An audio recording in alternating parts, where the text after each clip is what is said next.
네, 지금 보도한 여홍규 특파원이 연결이 되어 있습니다. 자, 여홍규 특파원. 네, 워싱턴입니다. 네, 트럼프 대통령의 트위터 글이요. 일단 협상은 계속하겠다. 협상을 원한다는 뜻으로 봐야 되겠죠? 네, 김정은 북한 국무위원장이 가장 싫어하는 말이 뭘까요? 아마 제재일 겁니다. 트럼프 대통령의 트위터와 백악관 설명에서 핵심 키워드만 놓고 보면요. 제재를 철회하겠다고 했고 김정은 위원장을 좋아한다고 했습니다. 자기가 좋아하는 사람이 있는데 그 사람이 싫어하는 걸 하려다가 안 하겠다고 한 겁니다. 좋은 관계만큼은 깨고 싶지 않다는 뜻이겠죠. 결국 앞으로도 정상 간의 톱다운 방식을 통해서 핵 문제를 해결하겠다는 의지를 밝힌 것으로 해석됩니다. 네, 그런데 하노이에서 북한과 미국이 생각하는 비핵화의 기준이 얼마나 다른지 우리가 다 확인을 했는데요.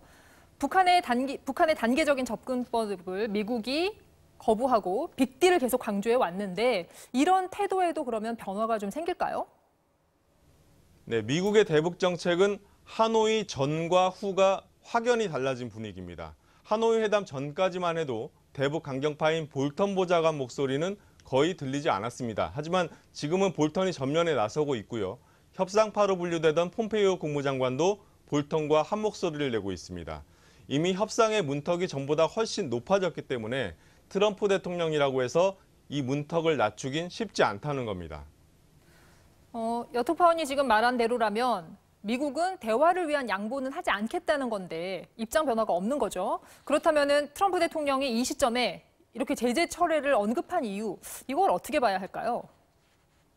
네, 트럼프 대통령이 처한 정치적 상황도 관련이 있어 보입니다. 트위터를 올린 시점을 보면요.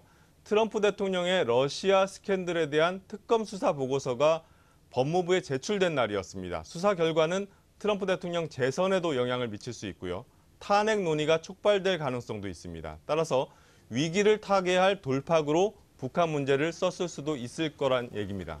관련해서 워싱턴 포스트의 분석이 눈길을 끄는데요.